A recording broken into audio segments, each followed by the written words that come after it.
Good afternoon, everyone. Welcome to Mentor New York's Wellness Webinar Series. My name is Brenda Jimenez. I'm the CEO of Mentor New York. Today, we're focusing our panel on leading with intention in the fight for racial justice. And I have the honor of having all the Mentor affiliate leaders of color from our movement here with me today.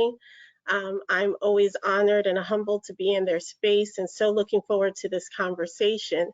As you all know, we started this wellness webinar series in response to what was happening at the time with COVID-19 in order to bring experts to the table to help us better navigate how to support the young people in our communities. Soon after we experienced the horrific murder of George Floyd that was public, and racial unrest and the demand for racial equity across this country. And we were able to pivot this series in and around addressing some of the questions, concerns, and needs that our programs had locally in order to really start looking at how to increase racial equity and anti-racist practices in their programs.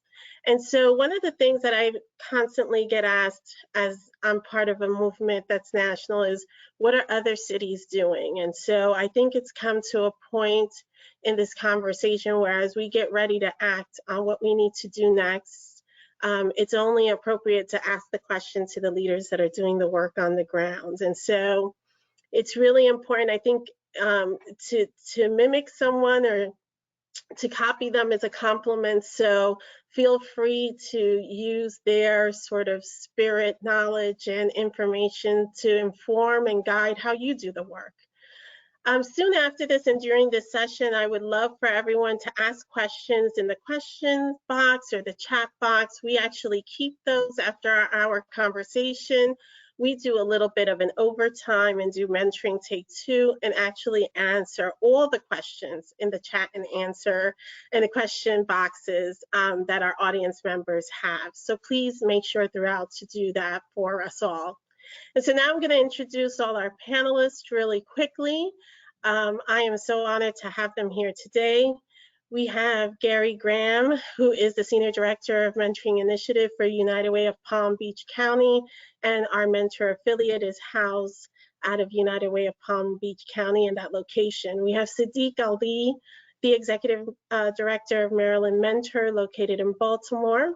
Tiffany Merrow, who's the Senior Manager of Youth Mentoring Partnership Foundation, housed out of the Memphis Grizzlies and part of our mentor affiliate network. Atreus Good, President and CEO of Mentor North Carolina. Linnell Linnell, Executive Director of Mentor Greater Milwaukee. Marcus Struthers, President and CEO of Mentor California. Aristide Hill, Mentoring Program Manager for the Governor's Partnership located in Connecticut. Thomas Owens, CEO of what we know as Mentor City, Mentor Newark, located in Newark, New Jersey. Lily Mendez, President and CEO of Mass Mentoring Partnership in Boston. And of course, Paula Smith, Mentor Kansas Director, Kansas Volunteer Community Connection, is part of the affiliate commission, actually, the part of the affiliate that houses our mentor affiliate there locally. So I welcome you all, and we'll start this conversation. We've always had riveting conversations as leaders when we get together, so I'm really glad that I get everybody to sort of sit into our brilliance, because usually it happens when no one's watching. And that's what we have the honor of doing that today. And I guess for me, Atreus, I would get this conversation started by saying, you know, we've had conversations. How do you do the work around racial justice locally? What are some of the things that you're focused on internally and externally? Sure, and thank you again for having me. I think a couple of things that we talked about is both the internal and the external work. I think internally, some of the work may not be as obvious. And so what I mentioned is the way that our affiliate spends money, we do that through vendors that are people of color. So from our website to our promotional products to photography, videography, we try to make sure that our money stays inside our communities. And I think that too often we may look at the external approach and not really look at internally when it comes to how we operate, from our staff to everything. Do we have that in place? I'd say the external work is more around funding. And so we receive money through one of our local United Way affiliates. We're part of the 10 to Watch, and United Way of the Greater Triangle, they did a scan of folks that are being funded. And so in their research, they found out that agencies that are led by people of color typically were receiving less of an investment. And white-led agencies were receiving more money, more unrestricted dollars, more visibility. And so they decided to look at ways that they could fund agencies led by people of color to help them move forward and be successful. And so for us, we try to make the conversation with funders to be one that's very clear and specific, that folks are really driven by data. And if you look at the data, it shows that agencies led by people of color are not receiving the same sorts of resources, and in many cases are being asked on the back end to solve problems in partnership with white-led organizations that have received that funding initially.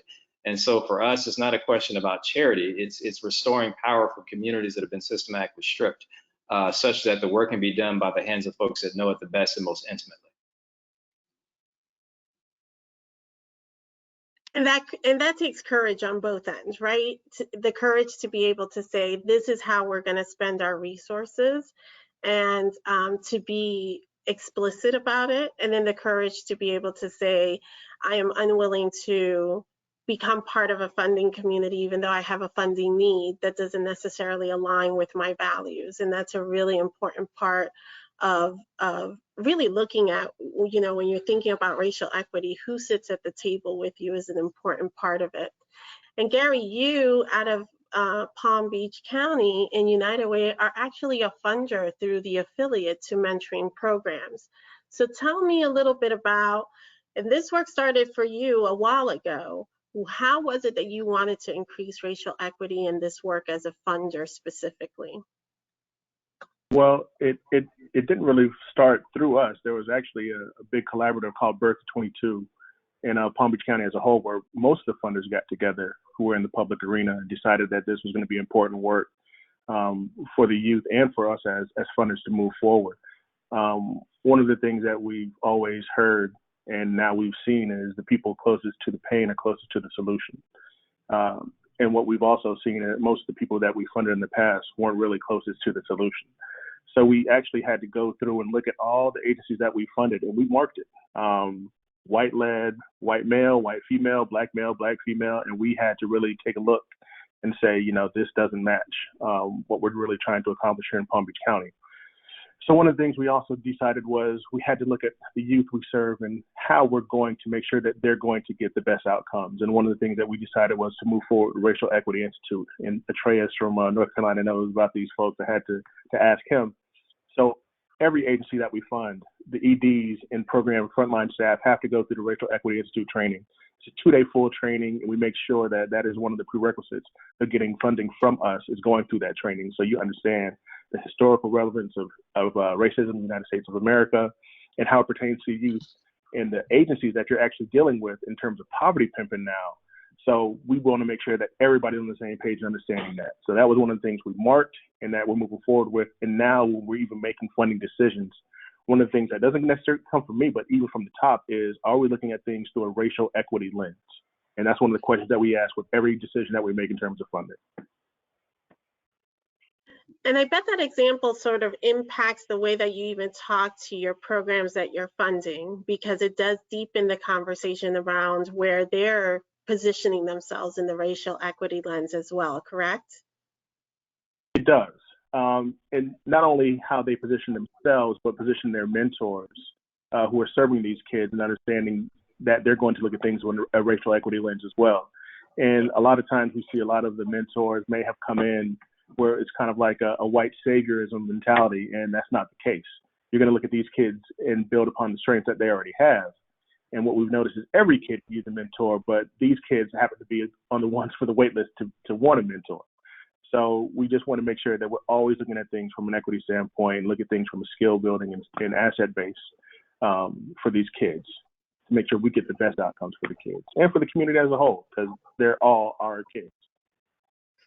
And what was your level of, so before this, you start working on this, where's your community in that? Because I know that sometimes, programs and people receiving funding sort of resist a little bit the band-aids that we put around dollars. So how did you navigate some of that resistance, if any? Well, there was kind of a lot of legwork on the back end of seeking out programs who were doing the work. But before, I guess they really didn't feel like some of the funders were friendly towards them. So we did a lot of technical assistance, a lot of training for programs who were doing the work and letting them know you're already past the threshold of what we already need from you in terms of qualifications to receive funding. And then not only doing that, but also letting them understand that the review process was going to be fair, making sure that our reviewers came on board. We had tons of new reviewers for these agencies who were able to look at things through a racial equity lens.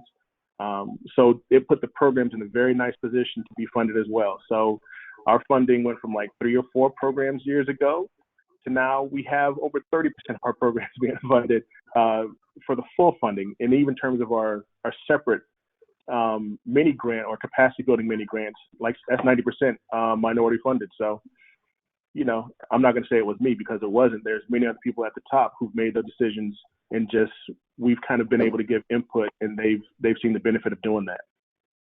That's pretty amazing. And I think that that's something that's really important. I think Atreus has alluded to it. You've said it. Those champions around the table to move this work is really critical.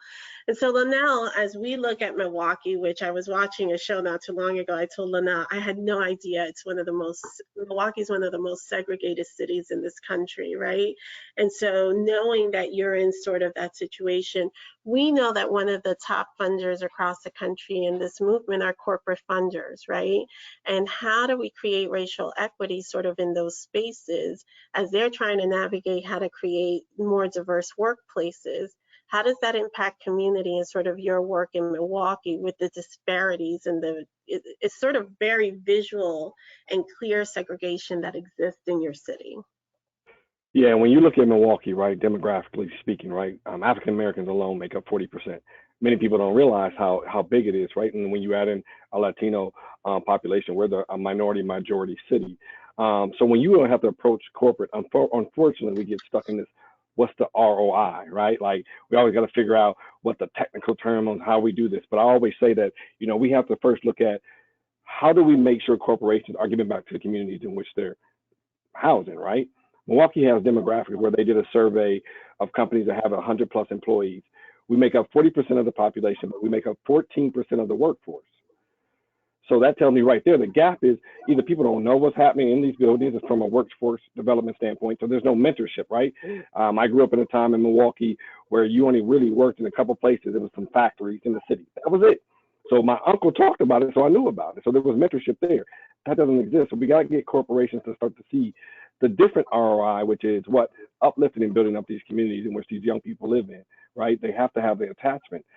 So you got 14% of the workforce in the companies of 100 or more employees, but then African Americans only make up 4.7% of managers in those companies. So 40% of the population, yet we only can find 4% of the managers. Like there has to be a different dialogue. There has to be a different discussion. There has to be a different definition of ROI as well, right? Like we can't keep just saying that, well, we got to get this investment based on this number and all of that stuff. We have to really talk about building up these communities in which we have some opportunities to work with. So I will say this, there's been some movement to transform our city in some regards.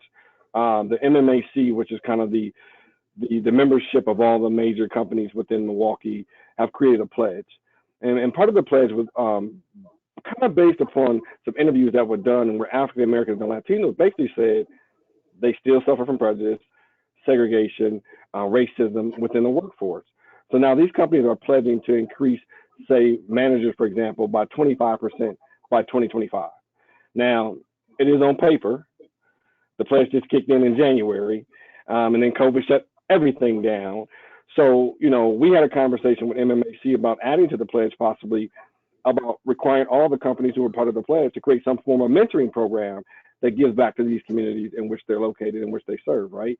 Because if you're talking about a future customer base and employee base, we got to get a way that people can see inside these companies, the company structures, how it operates. 4.7% of managers in a city where we make up 40% of the population is just unacceptable. So with this pledge, we're hoping the companies will see the benefit of mentorship and the benefit of mentoring, in particular, underserved populations, i.e. Black folks and Latino folks, right, in our communities, and showing them in these companies where they can get in and where they can sit at seats where they can have decision-making power as well. So, you know, it's unfortunate my city wears that hat. You know, we're actually the 5th largest state in the Midwest. So when you think about all the big cities in the Midwest, Milwaukee being 5th, but then considered the #1 segregated city in the country. Right. At least you start to see a funneling of, we need to change this and transform this by having this pledge through the MMAC, which I do applaud. But, you know, it is the work that we need to see happen, though, and change. So those are things that we've kind of seen here in Milwaukee. And I think that's so important. The first step is making the commitment to it, naming it and calling it. They've done that. And now the real work begins, right? Because you have to double down in order for this to really become part of a systemic change in a community.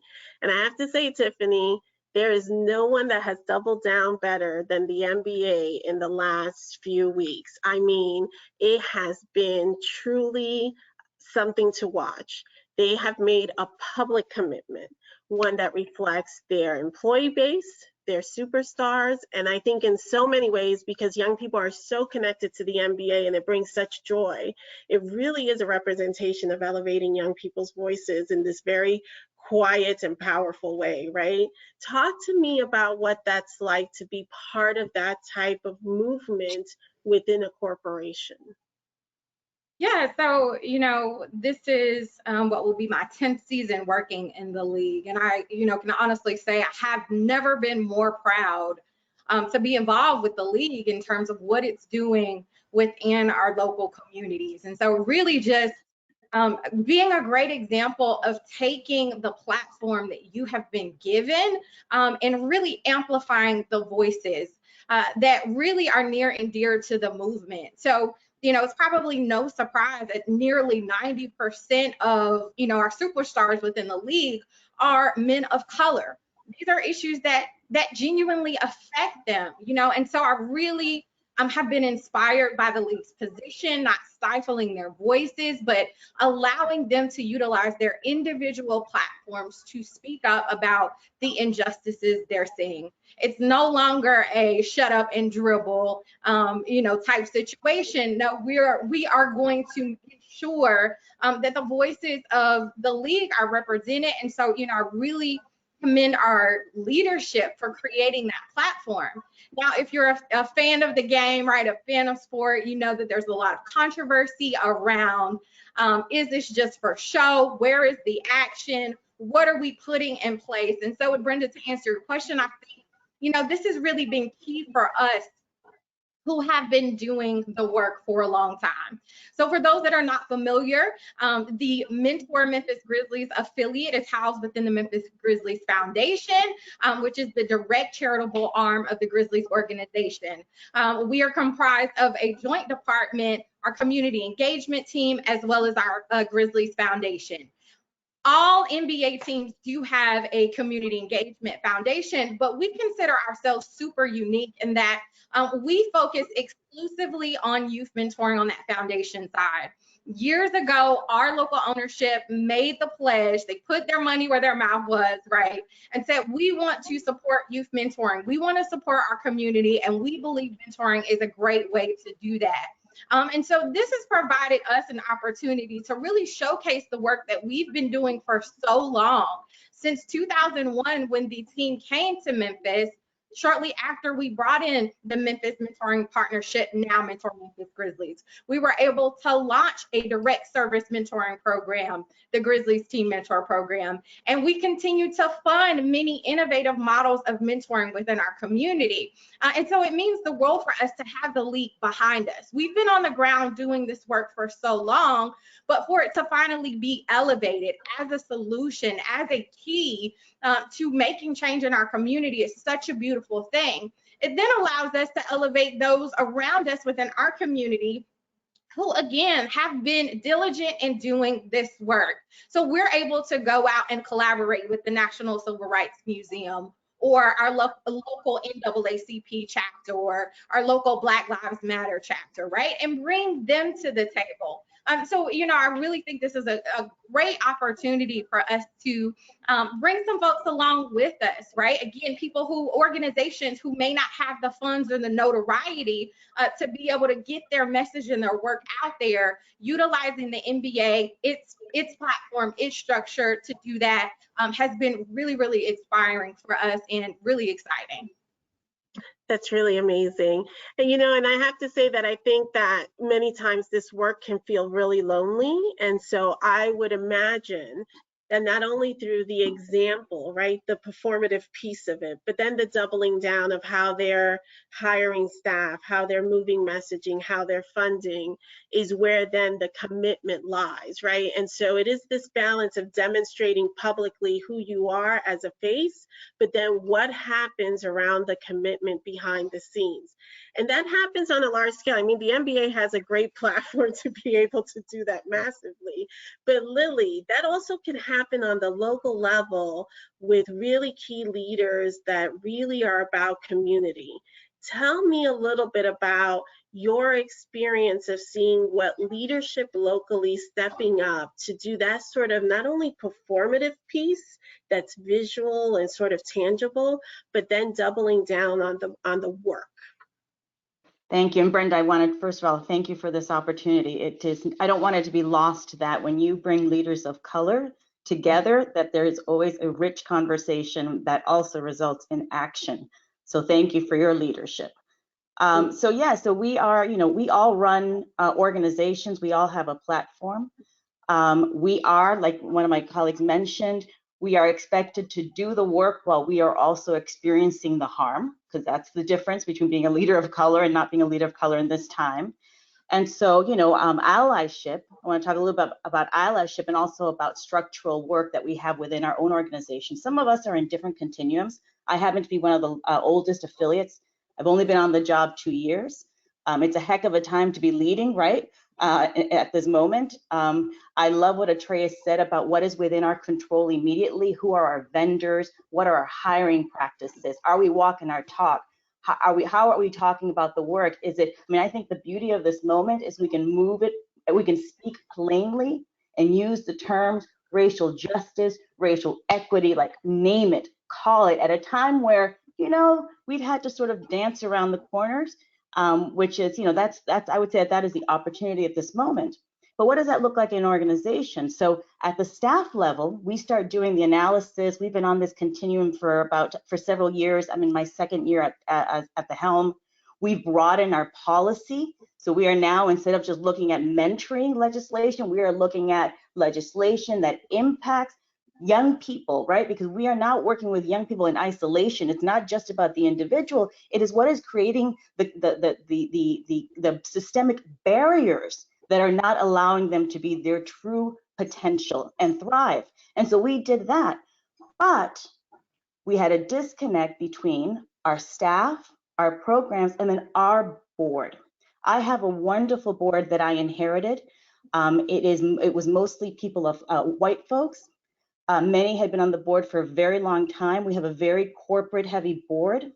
And so I knew that was, and they knew that was an area of work. Now I will tell you where the opportunity comes up when you now have this moment where everybody feels a sense of urgency. And if they don't feel the sense of urgency, they need to feel the sense of urgency. Yeah. So I knew that I wanted some leadership change. Well, let me just tell you, I got a phone call from my board chair as I'm trying to figure out, okay, what does this look like? Who says to me, he's an older white gentleman, very well connected, has been on the board for a long time. And he says to me, Lily, I think it's time for leadership change. And so I'm like, okay, well, first of all, I'm thinking I don't need much more change right now because we're just got so much going on. But he's like, no, he says, no, I think it's time for us to identify a leader of color to run the board.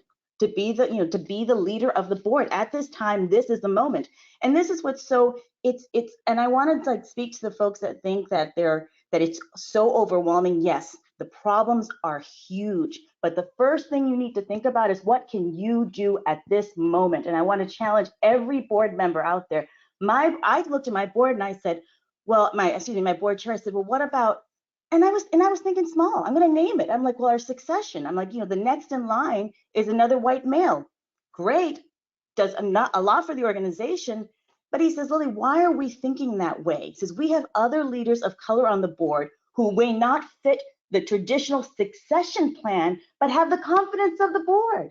And so then the beauty was that it wasn't me saying to my board, hey, folks, you all need to like change the seats on the board. It was the board chair saying, this is the moment. And if we're going to continue this conversation and deepen our work, we need to have a leader who understands the work, that has history doing the work, and that can lead this board and this organization during this time. So that is my challenge. How do we think differently, and how do boards support our leadership? The other thing I will say, and then I'll be quiet. My board chair said, I looked at him and I go, listen, I've seen too many times when people go, okay, listen, you're in charge, and then they walk out the door, they take all their contacts, they take all. That's right. You've seen that.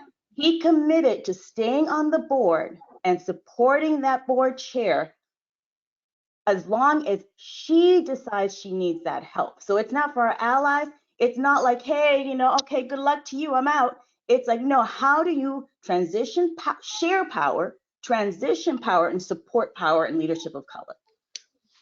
Yeah, and that is super powerful. When you said that, it was the most moving thing, right? So I think Serena Williams' husband did it with Reddit, right? He said, I'm getting off this seat, and this seat will permanently be for a Black leader in this company. And everybody thought that's performative. But you know what? He created a system that institutionalized that reality so that that voice is on the table when other people decide that they're not going to act right? And sometimes we have to do some of that work too. But more importantly, the fact that they have the courage as leaders to share power, relinquish power, and find power in other ways, right? Because it's not just the succession planning and the order, it's about sharing that power and saying, I'm still powerful in so many ways for this institution and this movement. And that's a really powerful thing. And so when you look at this, and I look at I know that Atreus is talking about the internal work, the external work, the funders, corporate, board members. There's a really huge part of this work that has to do with community. How do you move community through sort of this change, this real, social movement that needs to happen for racial equity to occur? And I think, Sadiq, some of the work that you've been doing in Baltimore has been really great on how do we corral community around sort of a liberation movement that really creates equity. Tell me a little bit about that. Yeah, absolutely, absolutely. And I understand my connection is a little bit shaky, so I'll definitely try to be brief. But again, good afternoon to everyone. And much like has been echoed already, I just have so much love and respect for you, Brenda, and your team in New York, because you said something very striking in one of our conversations that I think is, very illustrative of the mindset that we all need to have. And that is, as a Latina, you said, hey, we've made a conscious effort to center and uplift Black youth voices. We've made a concerted effort to shout from the rooftops that Black lives matter, because you understand in your praxis that if we get this right with Black people and Black racial justice and Black youth, our Latinos, our Latinx family is going to be taken care of. Our indigenous family is going to be taken care of. Yeah. So I just have so much love and respect for that methodology, because again, in a time of, conflict between all lives matter and Black lives matter, right? It's cancer versus AIDS. We're not saying that AIDS is not a serious epidemic, but my dad personally passed from prostate cancer. So I'm talking about prostate cancer right now. So I just wanted to open up and just say thank you for that. I would also say, echoing some of my other colleagues' sentiments as well, that this is a time, I would just say generally, before I get more specific, is that this is a time, in my humble opinion, where no one should have the option to opt out. Like, we need everybody's collective wisdom, insight, experience, and truth be told, and this is something that a lot of folks don't quite understand, that racism and racial justice and undoing white supremacy is not the person of color's job. So this idea of allyship, and again, asking those questions, as a means to get the conversation started, I think is really, really important. You know, so for us in Maryland and in Baltimore specifically, from a community standpoint, we've just tried to make sure that community programs, and I think it was Gary that just said it a little while ago, in terms of folks that's closest to the pain and the issues, most readily have the solutions at their fingertips. But again, it's about bringing those folks to the table and ensuring those voices are heard. So in my hat as executive director of Maryland Mentor, I'm blessed to be invited to lots of different spaces and committees and work groups, some of which are productive, some of which, you know, less so.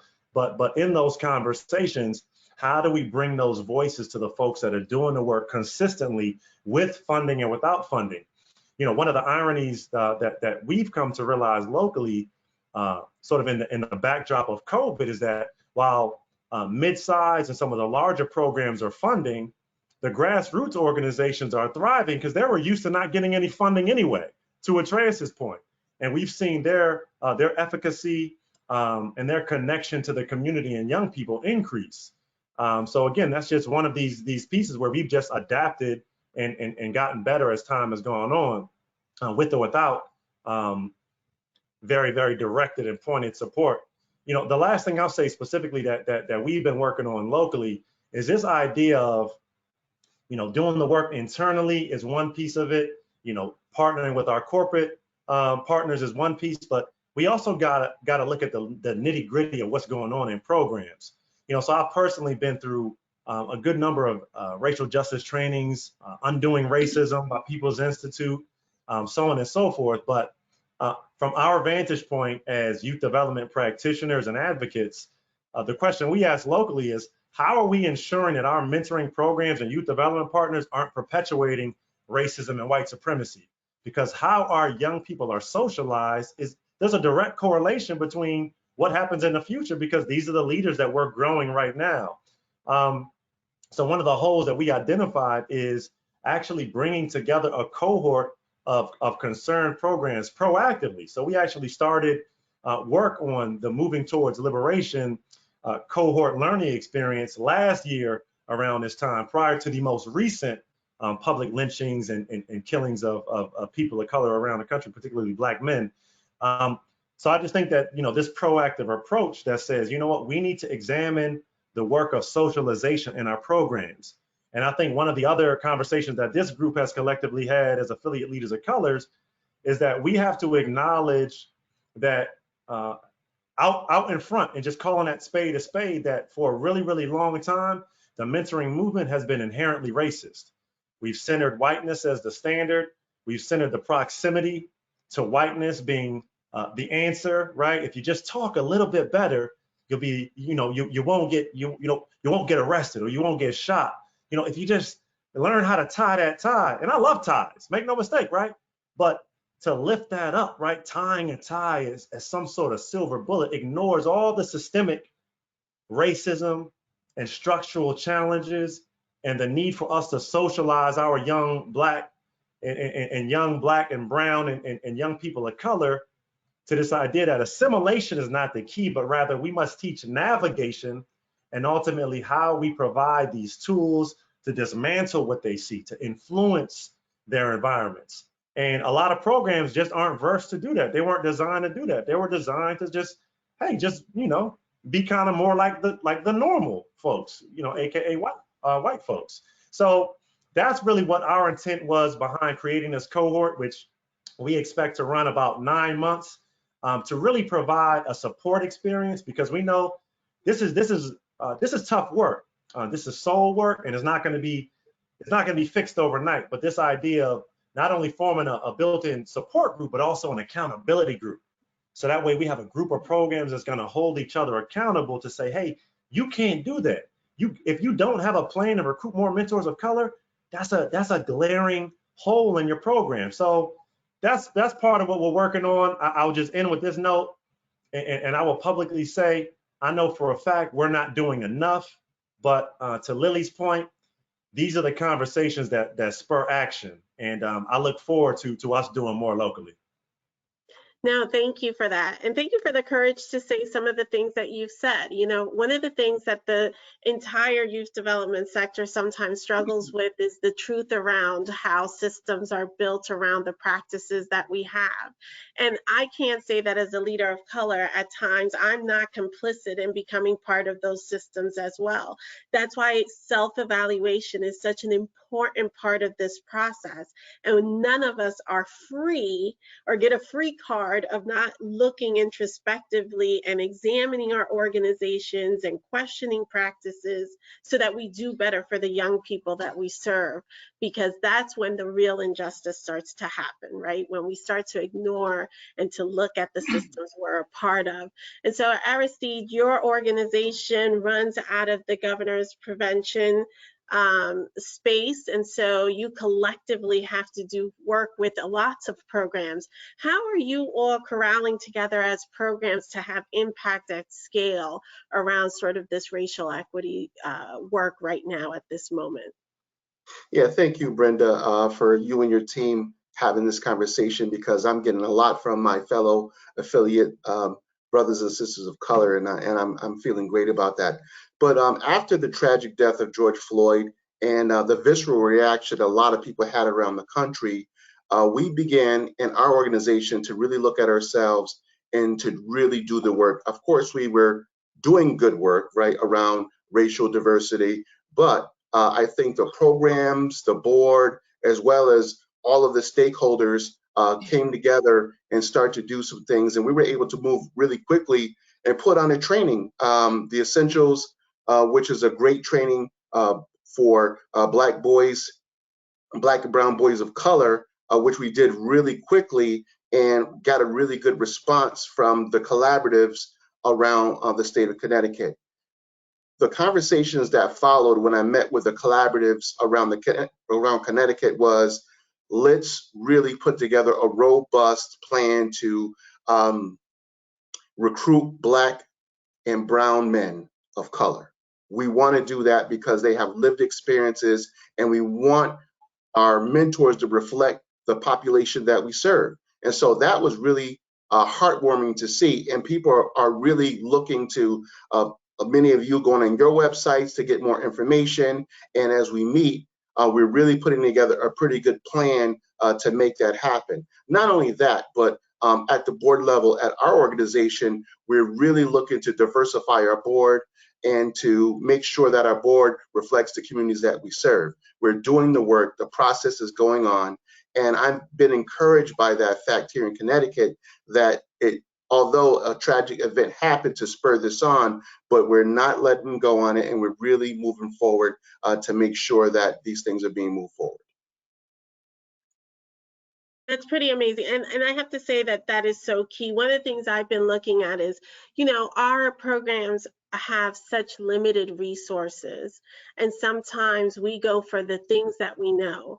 And I don't think any of us would say that having white mentors is an issue in our movement. Not at all. You need to have all types of mentors, but we have to be intentional about increasing diversity in that mentoring pool. And part of it too is thinking about that recruitment position. Could we professionalize it? It is so unfair that recruitment, which is basically a top sales job, is mounted on everything else that youth, you know, social worker has to do.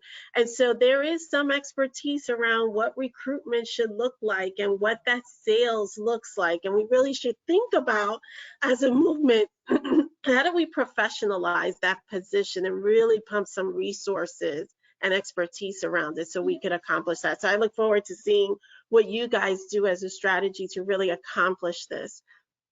Outside of the collective, I think there's this huge institution we all sort of interact with, which are schools, right? Our work is front and center with schools and school leaders. And Paula, you out of all of us are embedded in a school system. Talk to me a little bit about how schools in your community, your district, are navigating this racial equity conversation, and how are they trying to change spaces, because it's a tough one and not every school district is there. So really share some of the work that you're doing, because it's some amazing stuff. Yeah, so yeah, I'm in an interesting spot here, being in the Mentor Kansas position within the Kansas Department of Education, and also being a school board member for our district in Kansas. So some of the stuff that we've been working on to elevate racial equity is really started about 15 years ago, with courageous conversations about race, and our school district and staff have always been expected to participate in that training, including Beyond Diversity. So what I've learned recently is that we have about 90% of our administrators and staff that have gone through the training. So moving forward, for this year with the pandemic and everything that has happened recently, that we are asking teachers, and we're also talking with them to reground them to get them started and rebooted for the first of the year. So in part of that training, the Beyond Diversity, we also ask our educators to participate in culturally relevant teaching training. We also engage students. We ask them to engage students in discussions about race and we also involve our equity advisory councils and parents of color advisory groups in decision making. Even though we do have these supports in place, there is still a lot of work to do. So I feel like we're consistently unraveling some of the systems that were set before us. So we do have a very racially diverse school board also. But some of the other things that we're doing, especially in the awakening of the tragic deaths of George Floyd and the increasing number of Black and brown men um, uh, being killed in our communities, that it's really raised our commitment stronger to racial equity. So we're being more intentional about race conversations among our teachers and our students. Our superintendent put out a commitment to making sure that this gets elevated and addressed in our school systems. So we are having teachers, again, like I said, reground themselves. Our district superintendent, along with his team, developed a culturally relevant resource criteria about a year ago. So this is really a series of questions that teachers take resources through. And one of those questions on this tool asks, does this resource empower students to consider other points of view? And there is another question around if the resource promotes or dominates the white point of view. So we want to make sure that teachers are aware of the resources that they're giving to their students and promoting those. So our students and our superintendents, I'm sure our superintendent can probably better explain this than I could, but when we come together as a board, our conversations to me have felt very different than our previous board, because we are focused on closing the racial the achievement gap. We are elevating mentoring and youth Black and brown voices in our school district. And one of the things that we also tell ourselves is that this work just isn't the responsibility of our school district, that it's also the responsibility from everyone. So that's something that we've publicly said as a school board, and also as our superintendent has been given that message. And as far, I could go on and on about some of the community work that is being done in terms of racial equity that is just getting started. It's just been really interesting. But I'll leave it there, Brenda, and thank you for having me on. I'm honored to be here with everyone.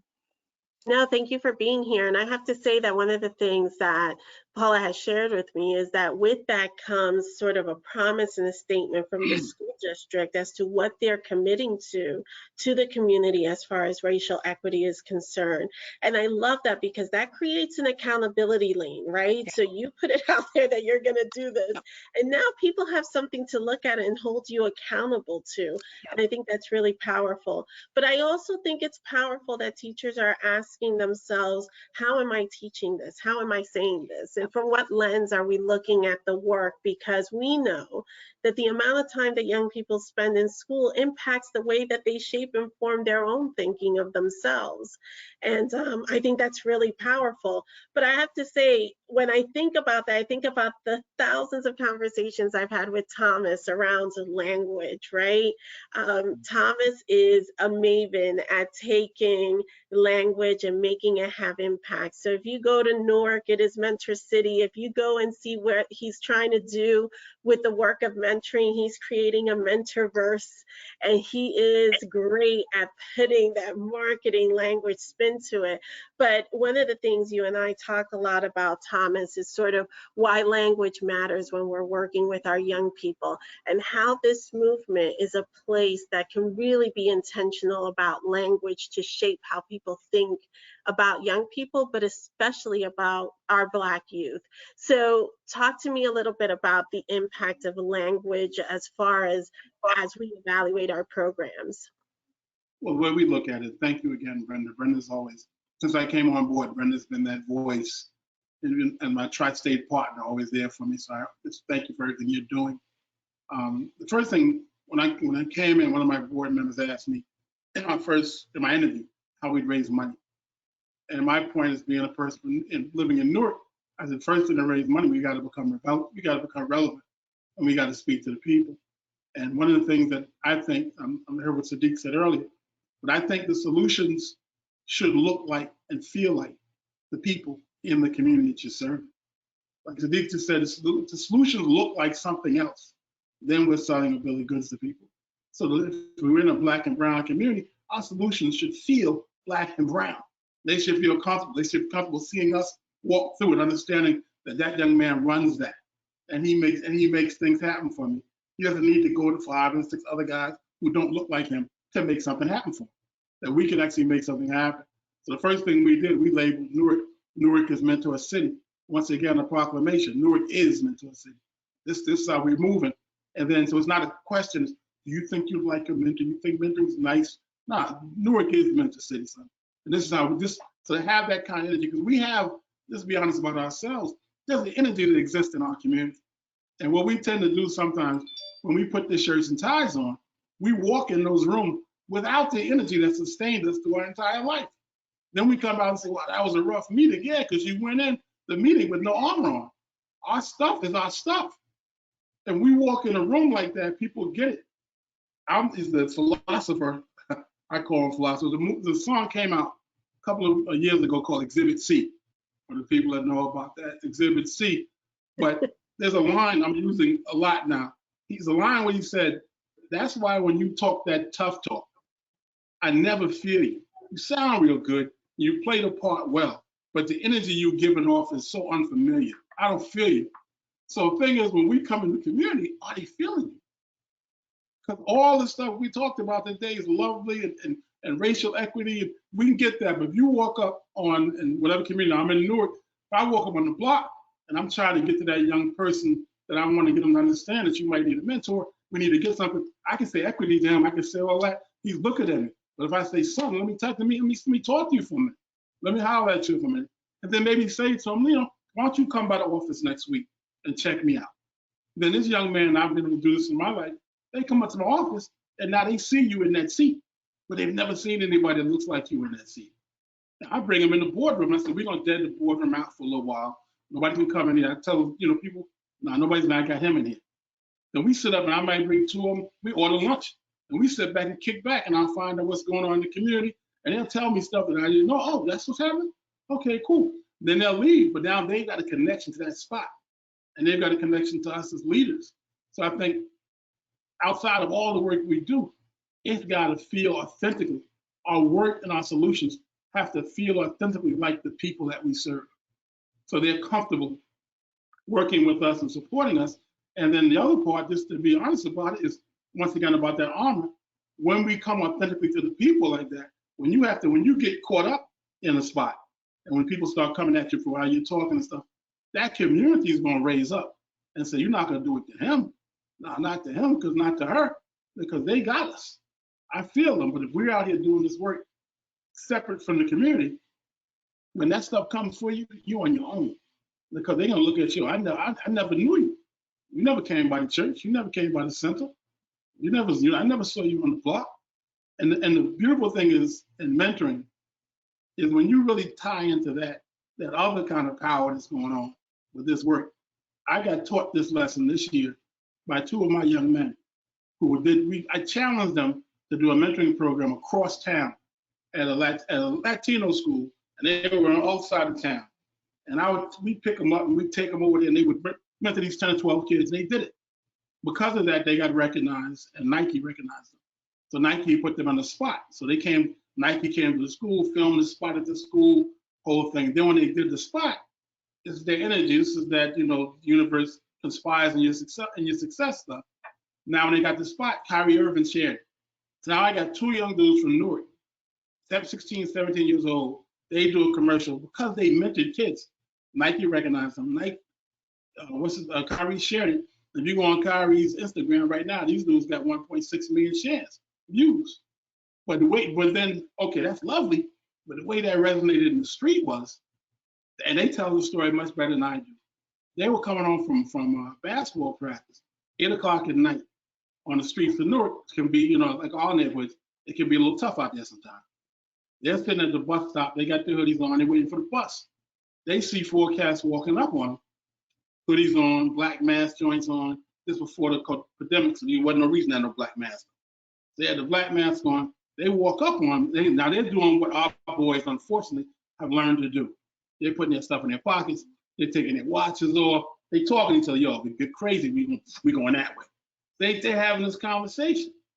The lead dude walks up to him real talk and looks at him, pulls his hoodie down, says, y'all them dudes from the Nike joint, y'all be doing the mentor of them kids, right? So that's some good shit right there. Pulled their mask up and walked away. That's the stuff that we feel on the block. So that's the energy we need to walk in these boardrooms with. So you need to recognize it's my last piece that I'm gonna share with you guys. We do it. We call it Bugatti. And some of my guys get it. What a Bugatti means is a Bugatti is a $2 million car, but a Bugatti don't have television commercials. Bugatti doesn't do ads because their value is understood. So they don't have Fords have commercials because you need to convince somebody that you're actually somebody you say you are. I'm a Bugatti. I don't have to have a commercial. I am because I said what I am. Yeah. So sometimes we'll walk by the dude in the block, say Bugatti, look at me, Bugatti. And that's all we talk, but we said a lot. So Mike, once again, our solutions need to look like our neighborhood. So thank you. Thank you. And that language does matter, and that's an amazing story, but I think it is centered to the work. I don't care who you are, whether you're a person of color as a leader, you're white, you're Asian, if you don't understand the community you serve, if you can't connect, if you can't love and value the people that you're trying to work with, this work gets hard. This work of racial equity and justice gets hard for people. But I think the most important thing when we do this work is understanding that adults sometimes have to get out of the way, right? And we have to let young people rise. And I can't think of a better person than Marcus in California, and making sure that this movement continues to do that in a really thoughtful way, because that is embedded in not only who you are, but the work that you've done. And we're so glad you've joined this team and are building California up. But I think as we're talking about what that looks like, you really shared with me this amazing model and dynamic that you're pulling together using young people and their voices. I would love for you to share that with us, because I think that's so important as we continue this work, because it is the foundation of what it is that we have to do moving forward.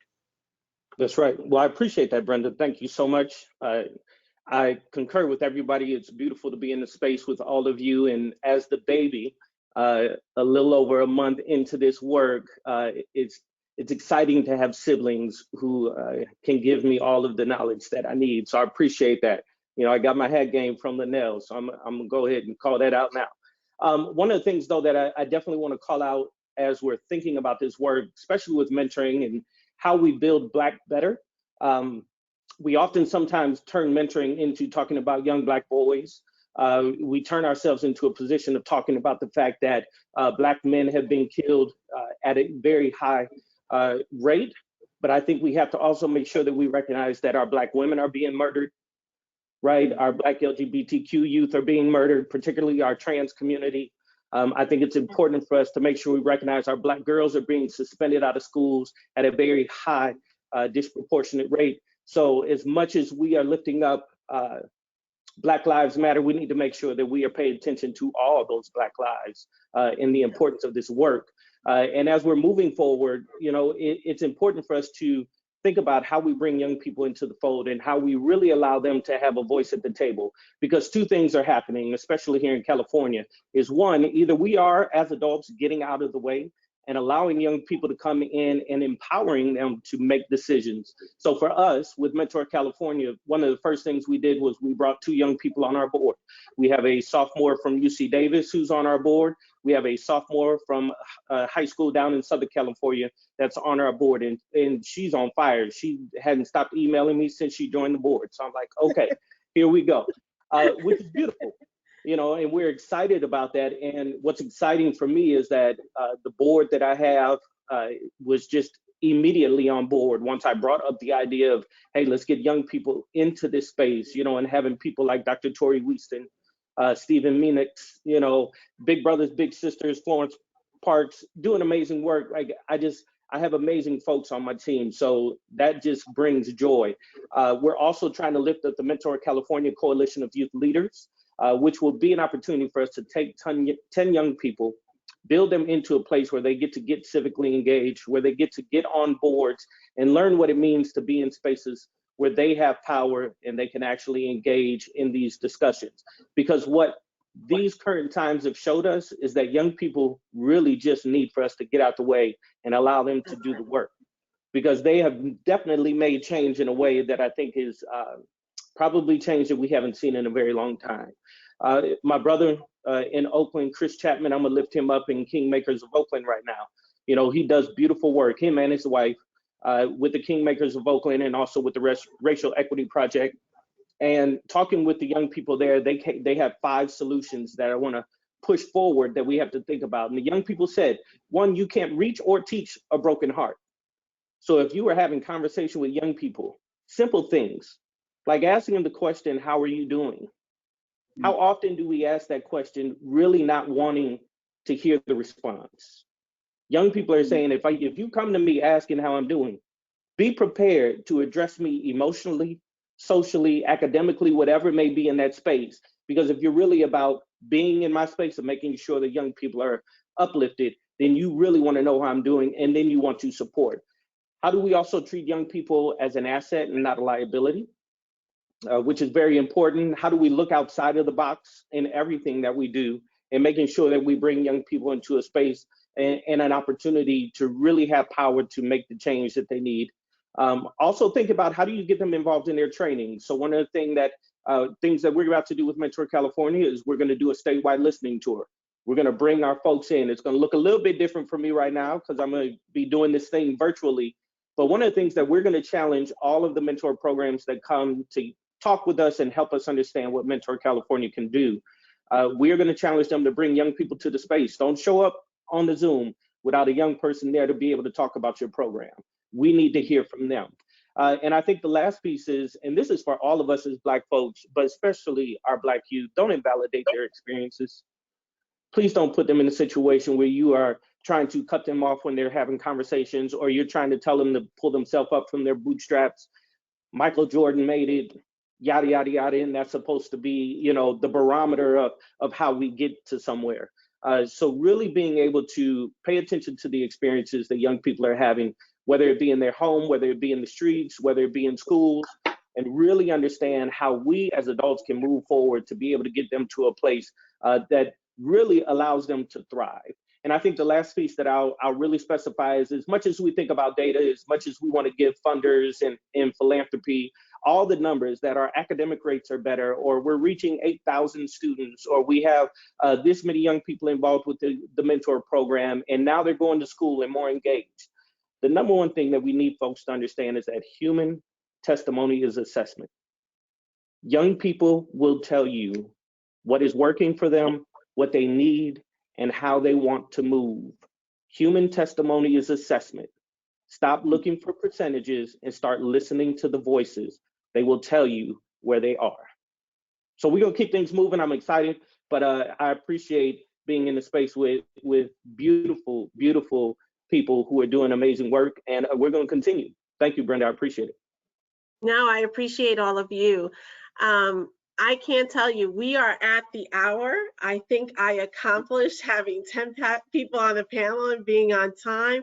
I do have to say that this was uplifting. And if you really paid attention to what we did here this afternoon, we walked you through all the places you can hit in an organization to really do the work that Marcus and all of us are doing with young people on the ground.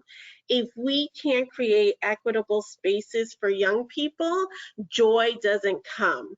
And mentoring programs are third spaces where joy should live for our young people and all our young people, but especially our Black youth across this country that are experiencing racism and inequities in ways we cannot imagine, deserve spaces of joy. So I thank you all for playing your part in creating those spaces for our young people.